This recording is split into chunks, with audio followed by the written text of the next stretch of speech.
Salut et bienvenue à toi sur ce podcast qui aide les hommes gays et queer à s'épanouir. Moi c'est Guillaume, ton hôte. Je suis gay et j'ai très longtemps été sexuellement bloqué. Ce podcast, c'est un guide pour se débloquer. Chaque épisode t'aide à sortir du non-dit, à entendre tes désirs et à choper des conseils pratiques pour ta vie sexuelle ou amoureuse. Ça marche pour moi et j'espère vraiment que pour toi aussi. D'ailleurs, si tu veux que ce podcast continue, j'ai besoin de ton aide. Je cherche 400 auditeuristes qui donnent 5 € par mois pour que ça me fasse un gros SMIC. Bon, on est déjà à 70, j'utilise mes économies pour compenser, mais ça ne tiendra qu'un temps. Alors rejoins les 400 maintenant, lien dans le descriptif de cet épisode ou en tapant bit.ly/comment devenir. Tu y trouveras aussi mon Instagram pour voir ma tête, petit curieux, suivre les coulisses du podcast et le lien du Discord pour discuter entre auditeurs. Allez, place à ton épisode, bonne écoute. Quoi de mieux que Petit Papa Noël sifflé pour vous annoncer les dates des prochaines rencontres entre auditeurs. Paris le 6 janvier, Toulouse le 25 janvier et Lille le 27 janvier.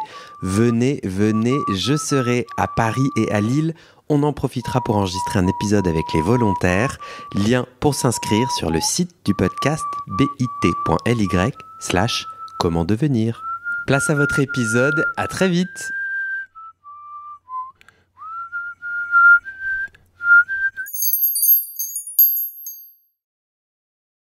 Est-ce que tu as des questions avant qu'on se lance ? Non. Non, j'ai pas de questions. On a déjà parlé hier pas mal, quoi. Ouais. Moi, je te propose qu'on se lance. Ton manteau fume, là. Hein ? Oui, mais ça s'évapore. Tu crois qu'il brûle, là ? Tu crois qu'il brûle ? Non, il est trempé, il est tout mouillé. Je pense pas. Est-ce que tu peux me donner ton prénom, ton nom, ton pseudo ? Alors, mon nom de fée, c'est Lucky Lips. Et mon prénom, c'est Hervé. Ok. Et moi, je t'appelle comment pendant cet échange ? Appelle-moi Lucky Lips. Parce qu'on est chez les fées, donc appelle-moi Lucky Lips. Est-ce que tu peux me décrire où est-ce qu'on est là, tout de suite ? Alors, on est dans la forêt des Vosges. On est à 750 mètres de hauteur. On est dans une petite maison forestière. C'est une petite maison en bois, dans une relative pénombre.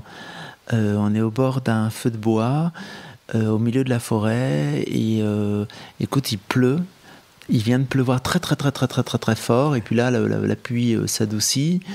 Il y a une brume tout autour de nous, mélange de nuages, de pluie et de fumée de notre feu de bois, et on a nos affaires qui sont en train de sécher. On est tout collé contre le feu de bois. Voilà. On est du coup à Folter. En gros, Folter, c'est un sanctuaire, c'est une maison où des fées, c'est-à-dire des personnes queer qui décident de venir partager, se réparer, vivre, chanter, créer, se réunissent. Il y a la maison principale, et quand on a discuté de faire un enregistrement, tu m'as dit ok, mais viens, on va dans cette petite maison dans la forêt, on fera un feu et on fera... Donc on est là à 20 minutes de marche du sanctuaire. Ouais. Pourquoi tu avais envie de le faire ici, l'entretien ? Parce que c'est un endroit cette petite maison, c'est un endroit dans lequel je vais souvent, seul.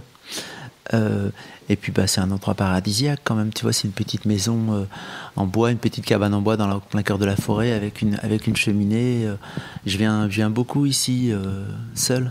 Tu vois, je chante, je prie, j'écris. Je me réfugie, quoi. Donc je pense que c'est un endroit agréable. Et puis la maison, là, on est nombreux, on est une trentaine.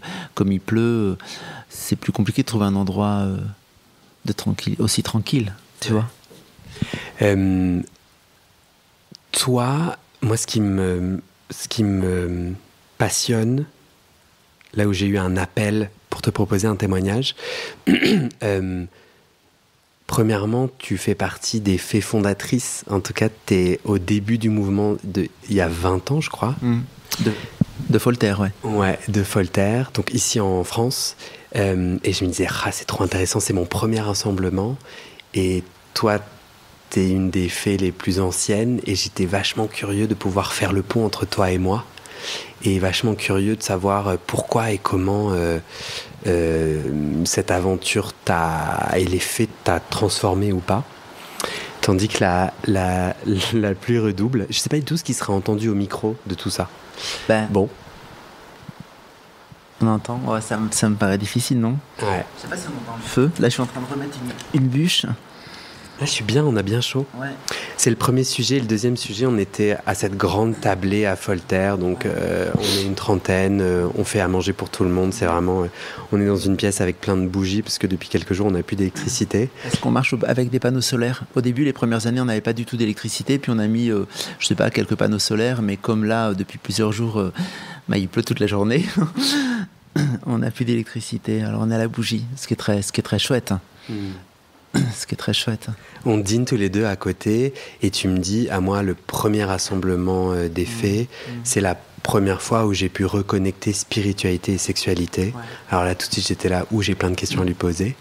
Et la dernière chose puissante que tu m'as dit, et tout ça, c'est un peu une intro, hein, t'as compris, pour proposer quelques axes de notre échange.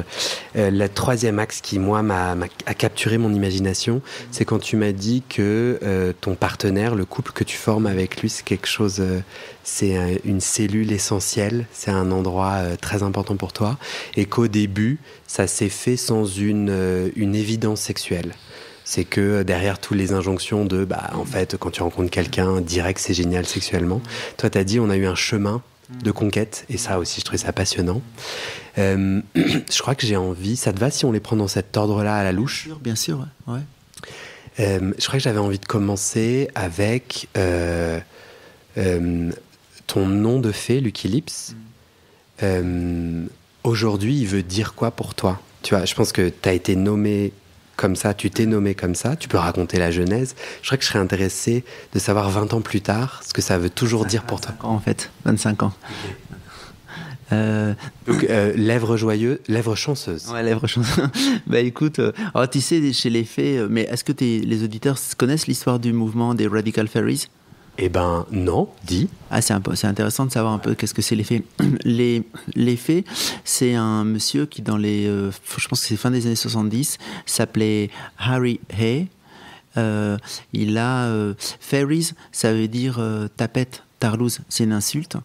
Et lui, il a pris alors chaque fée va te raconter l'histoire des fées finalement à sa façon, parce que ça résonne en chacun de façon différente. Donc chacun va te raconter un peu en fonction de son ressenti, tu vois. On a une bibliothèque, on a bien sûr des archives, des écrits, mais c'est quand même beaucoup de témoignages vivants. Et puis c'est un mouvement qui est quand même finalement assez pas si ancien que ça, enfin, tu vois. Et donc ce monsieur, Harry Hay, il a pris un peu cette insulte, fairy, ça veut dire tapette, tarlou, c'est une insulte, mais c'est aussi la fée clochette, tu vois. Et donc il a dit, ok, on est des fées, quoi, en fait. Et puis... il est américain. Il est américain, il est décédé, hein, ce monsieur. Et puis là, c'est lui qui a créé le mouvement des fées. Alors moi, je la raconte à ma façon. Hein. Je ne sais pas si c'est exactement ça, mais peut-être que j'ai un peu romancé. Enfin bon, voilà, ils ont dit qu'ils étaient des fées, des fées radicales, et ils sont commencés à se rassembler. C'était, je pense, en Californie. Et c'était un peu dans la mouvance du mouvement Flower Power, des mouvements hippies. Et puis ils ont créé une première communauté d'amis, première communauté queer, quoi, tu vois. Et cette insulte, finalement, ils l'ont sublimée d'une certaine façon en créant ce mouvement des fées. Et puis très rapidement, écoute, je pense que très rapidement, ils ont créé ce qu'on appelle un premier sanctuaire aux USA, un premier lieu collectif partagé. Et puis après, il y en a d'autres qui se sont créés dans différents endroits des USA qui existent toujours, dans lesquels ils font des très gros rassemblements avec, je crois, 300 personnes, Short Mountain par exemple. Et puis il n'existait pas de sanctuaire en Europe.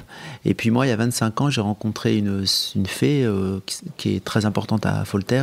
Mais tout le monde est important en fait à Folter. Tu vois, toi, c'est ton premier rassemblement et c'est ta maison. Tu te sens aussi chez toi que moi, en fait. Mais ça, je raconterai pourquoi. Et puis Lanai, donc cette fée que j'ai rencontrée à 25 ans, qui est devenue un très grand ami, il allait sur une île dans le nord de la Hollande pour un rassemblement hippie gay. Et moi, j'étais tout jeune gay en plus aussi. Et j'ai trouvé que c'est incroyable que ça existe.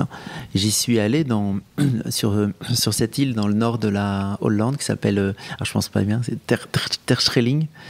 Et là, tu avais des fées européennes, quelques fées américaines qui louaient une maison 10 jours par an pour faire un rassemblement de fairies. Et à ce moment-là, ils étaient déjà en train de réfléchir à la création d'un sanctuaire en Europe.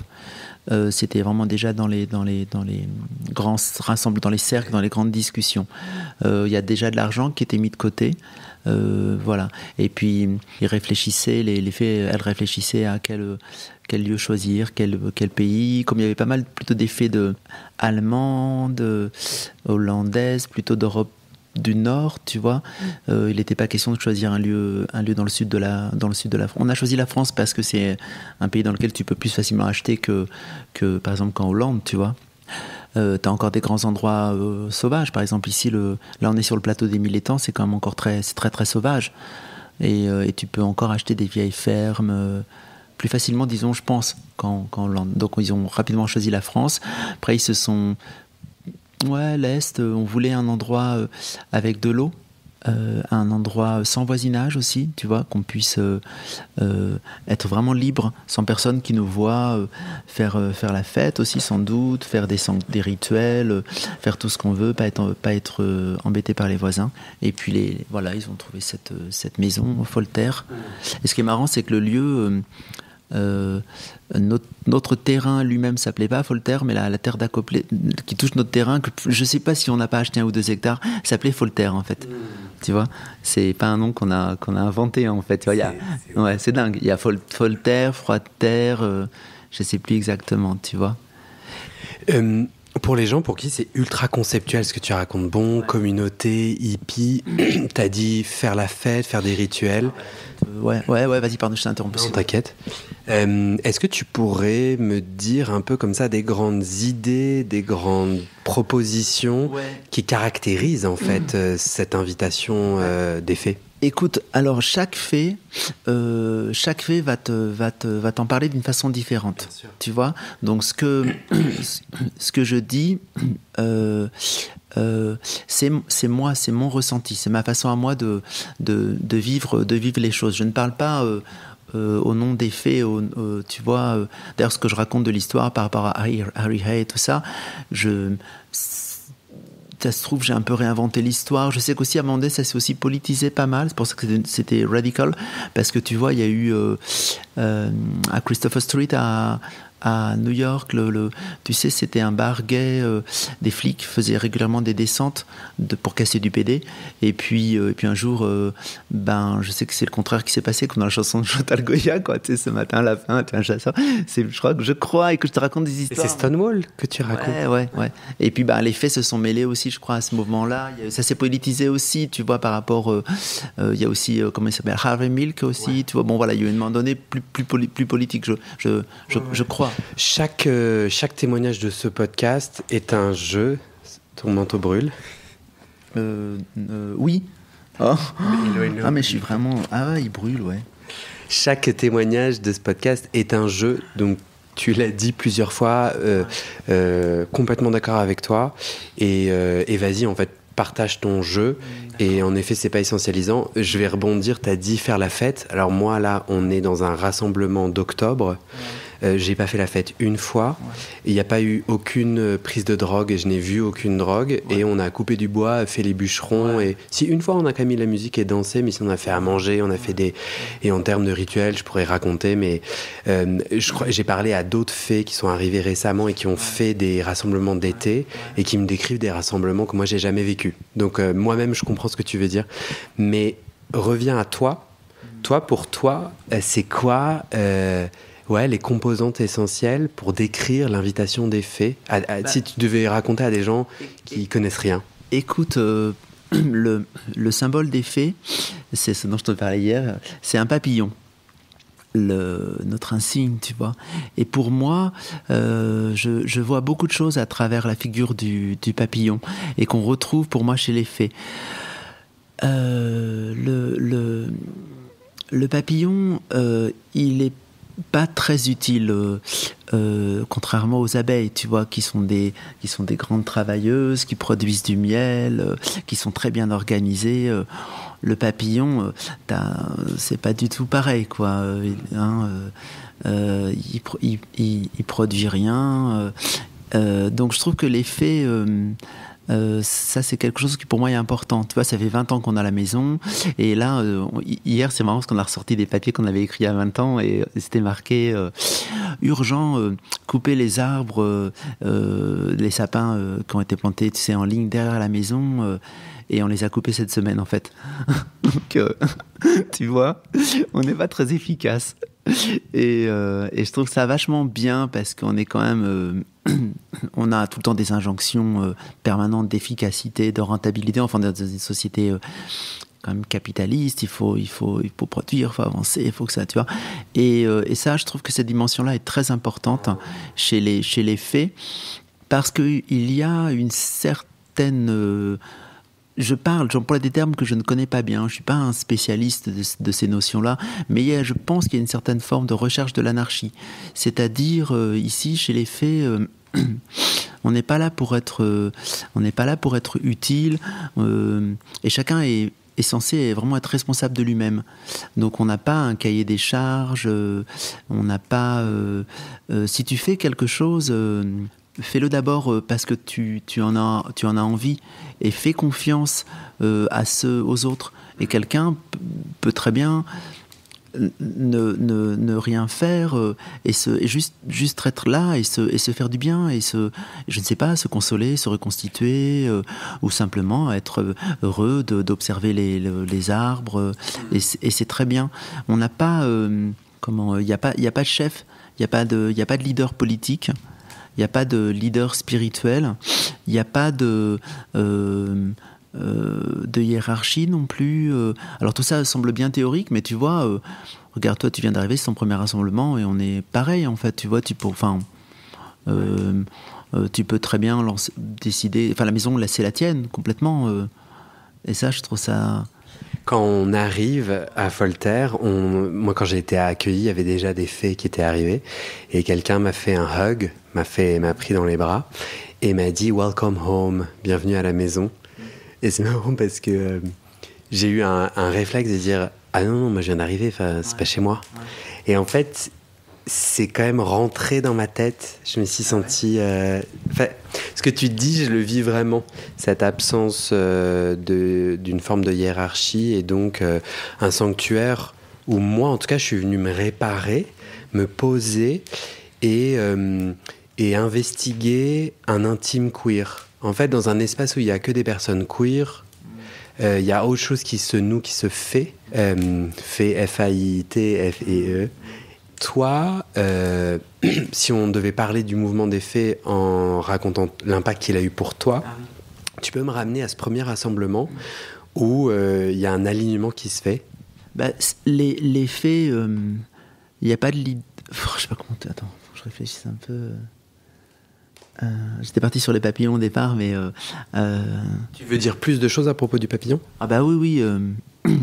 Ouais, le papillon, je terminais là-dessus. Le papillon déjà, tu vois, il est pas utile, voilà. Il est pas forcément, il est pas dans une société super structurée, tu vois, comme avec la reine, avec etc. Tu vois, comme beaucoup d'insectes. T'as carrément des papillons, les éphémères, tu vois, qui vivent une journée, qui ne font que baiser et qui meurent, quoi, tu vois. Après le papillon, il y a aussi une certaine forme d'universalité, même si on est quand même un mouvement cuir, mais beaucoup de gens peuvent y trouver leur place, peuvent trouver leur place à Folter. Beaucoup de gens très différents. Ici, comment te dire, Oui, pour nos papillons, le papillon, quelle que soit la civilisation, quel que soit l'âge, si tu as 7 ans, tu trouves qu'un papillon est beau, si tu as 90 ans, tu trouves qu'un papillon est beau. Si tu es chinois, africain, européen, si tu as vécu, j'imagine, il y a 2000 ans, tu trouvais déjà... Je pense que c'est quelque chose que tous les hommes trouvent beau, quel que soit leur âge, leur culture. Donc quelque chose d'assez universel. Et le papillon, en plus, il est beau assez gratuitement, finalement, tu vois. Et puis, parce qu'il n'est pas... Enfin, si, bien sûr, sans doute, pour attirer des congénères, etc. Mais c'est quand même un cadeau, hein, tu vois. C'est de la beauté qui vole autour de nous. Et puis, le papillon n'est attiré que par la beauté.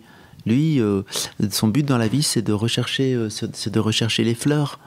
Donc tu vois cette dimension aussi un peu, disons, pas utile, oisive, de prendre le temps, d'être aussi dans la délicatesse, de rechercher la beauté, que c'est plus important finalement, tu vois, depuis 20 ans, là voilà, on n'a plus d'électricité, on n'a pas coupé les arbres, on a toujours pas de salle de bain, mais finalement, l'énergie, on la met...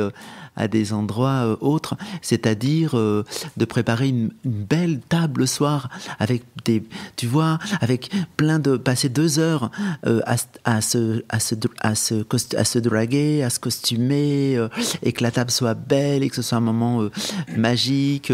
Finalement, ça pourrait paraître, certaines personnes pourraient se dire mais les gars ou les filles, au lieu de passer votre vie à faire ça, mais je sais pas, mais faites-vous une salle de bain ou regardez la gueule de votre cuisine, votre lavabo, mais c'est une catastrophe sanitaire, quoi, tu vois. Mais non. En fait, c'est plus important d'être de rechercher cette beauté, cette délicatesse. Tu sais, comme des enfants, comme des gamins, tu vois, qui vont cueillir des fleurs et qui vont organiser une jolie dînette. Et en fait, ça sert à rien. Mais je sens vraiment les fondations. Enfin, pour moi, tu décris les fondations de la maison, du sanctuaire que moi j'ai ressenti. Ouais. Mais mon expérience, elle est assez différente. J'en ai chié, moi, cette semaine. Pourquoi ? Ces 2 semaines. J'en ai chié, j'ai adoré. C'était magnifique. Et ça a été un endroit, où c'est rejoué des traumas, des difficultés que dans ma vie parisienne... ça se rejoue, mais là, dans cet espace queer, je suis allé à la rencontre de mon identité queer, de comment, donc pour être très concret, je me suis attaché émotionnellement à quelqu'un. En fait, c'est un peu la maison des secrets. Je sais pas si tu as regardé les téléréalités où ils sont enfermés dans une maison. En 2 jours, j'avais des hauts et des bas émotionnels, comme si je connaissais des gens très intimement. Tu sais, dans ces téléréalités, ils chialent et ils hurlent et tu te dis, mais vous vous connaissez depuis 3 jours. Pour la première fois, j'ai compris ce qui se passait. Et tu vois, je me suis attaché à quelqu'un qui n'avait pas la même manière de communiquer que moi, qui n'avait pas les mêmes besoins intimes et sexuels. Et j'ai passé beaucoup de temps avant qu'il parte à essayer de trouver ma place dans ce désir qui était inassouvi, puis il y avait tout un tas de fées autour de moi qui vivaient aussi plein d'émotions très fortes et tout. Une fée qui était en pleine rupture et qui venait ici un peu vider ses larmes, une fée en colère. J'ai beaucoup ressenti la légèreté du papillon, mais j'aurais besoin aussi d'un autre animal plus terrien et plus... c'est venu me chercher à des endroits puissants, et vachement réparateur. Et moi, j'ai jamais autant grandi. J'ai été mis dans des situations où je pouvais essayer autrement. Je crois que dans le monde réel, je suis dans un monde d'hétéros, où en fait, la plupart des endroits que je côtoie, c'est que des hommes hétéros ou des femmes hétéros. Donc il y a moins de possibilités romantico-émotionnelles. Et qu'ici, il y a une disponibilité. Je rencontre plein de gens qui sont queer, avec qui il pourrait se passer des choses, et il se passe des choses. Et je peux réparer parce que je peux être un autre. Ça te parle, ou on a vraiment une expérience du sanctuaire très différente ? Comment te dire, tu verras que de toute façon, c'est toujours différent. C'est Voltaire. à chaque rassemblement, à chaque fois que tu viendras, tu vivras des choses nouvelles, différentes. Parce que ce qui est chouette, tu vois, c'est un peu comme la mer du vinaigre. T'as la base, et puis ça bouge tout le temps. Donc tu reviens à un rassemblement, tu retrouves un tel, tu retrouves tel fait, super. Puis il y en a toujours des nouvelles qui sont là, d'autres. Tu sais jamais qui va être là. Et donc c'est jamais pareil. C'est jamais tout à fait le même groupe. Donc, et puis ça met le même temps, tu vois, quand tu viens l'été, c'est jamais les mêmes thèmes aussi, les sanctuaires, les rassemblements sont des rassemblements à thèmes différents, donc c'est pas la même énergie, tu vois. Toi, tu me parlais, si on va à ce premier rassemblement, où tu me disais, c'est vraiment la première fois où, justement, dans un travail plus intime, l'impact plus intime. Mais pour mec, il part pas son fil, quoi. Mais pour venir par rapport au fait, tu vois, au papillon, ce que tu dis, tu vois aussi, c'est aussi cohérent par rapport au papillon, au fait que le papillon, c'est une créature que tu ne peux pas, si tu l'attrapes, tu lui retires cette petite pellicule qu'il a sur les ailes et il peut plus voler. Donc c'est pareil chez les fées. Je dirais que les fées, tu peux pas vraiment les définir finalement. Bien sûr, il y a une histoire, c'est un mouvement qui a une histoire. Il y a des livres qui sont écrits, des études sociologiques qui ont été faites sur le mouvement des fées, bien sûr. Mais toi, tu vois, là, ce que tu dis, tu es en train de porter un témoignage, d'en faire une sorte de définition de ce que c'est Voltaire, et elle est tout aussi valable que la mienne. Et c'est ce en quoi je trouve que ça correspond aussi au papillon, parce que tu peux pas enfermer Voltaire, tu peux pas enfermer les faits dans telle ou telle définition. Chacun va avoir une définition, un ressenti différent aussi en fonction de son parcours de vie, des étapes. Tu vois. Ouais, non, moi je crois que je rebondissais sur ce que tu disais pour en fait creuser ton discours à toi. C'est qu'en fait, je te disais, tiens, c'est intéressant, tu as beaucoup mis en lumière cette légèreté. D'autres faits me parlent de rassemblements où ils ont fait la teuf, où c'était très léger, où c'était et du coup je crois que je t'ai partagé un peu de mon intime ici pour te dire, et toi, est-ce que les faits t'ont impacté intimement? Ouais, tu veux qu'on fasse une pause tout de suite? Ouais. Pour pisser, tu peux le dire, hein. Bon, ok, faut que je fasse pipi. Vas-y, on se grave.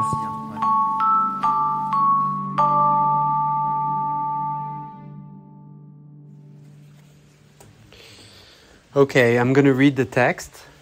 I can start in French, actually. Okay. This is on the website of the Radical Fairies. Sorry. Nous sommes des queers de tous âges, genres, formes et tailles, de toute race, nationalité, croyance ou d'aucune, qui nous relions à la vie et les uns les unes aux autres par l'entremise des dons de la nature et du pouvoir du cœur, en écoutant et partageant nos histoires à travers nos corps et nos esprits, et par l'humour, le costume, les chansons, la cuisine et les tambours, la transe, les massages, les rituels, les jeux et le sexe. Nous sommes des personnes queer, explorant la vie en communauté, en harmonie avec la nature, des gays, des lesbiennes, des personnes trans ou non-binaires, qui trouvons coopération et bienveillance, qui découvrons la conscience de sujet à sujet, qui n'avons ni dogme ni religion, mais qui sommes pleins d'esprit. Nous refusons la hiérarchie et embrassons le consensus. Les faits se rassemblent dans les villes, les plages, les forêts et les montagnes, et où que nous soyons, nous créons des communautés de cœur. Bienvenue à Voltaire, le sanctuaire des faits en Europe.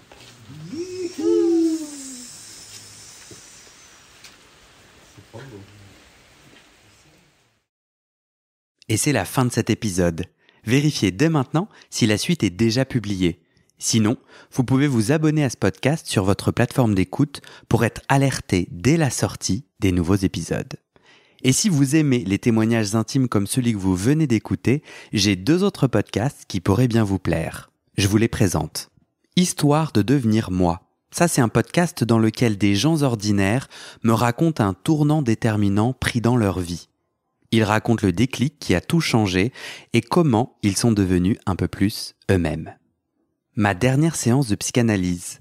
Ça, c'est un podcast dans lequel des gens me racontent leur dernière séance sur le divan et comment la psychanalyse les a aidés ou pas. Et d'ailleurs, c'est avec ce podcast que j'ai gagné le prix du meilleur podcast de conversation en 2022. Alors pour écouter ces podcasts, vous pouvez tout simplement taper les titres dans la barre de recherche de votre plateforme d'écoute.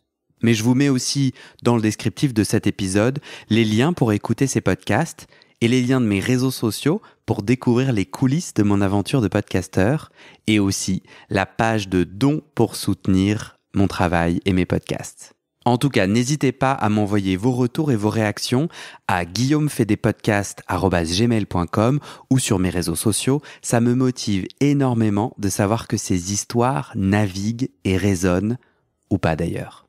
Allez, merci pour votre écoute et à très bientôt dans vos oreilles.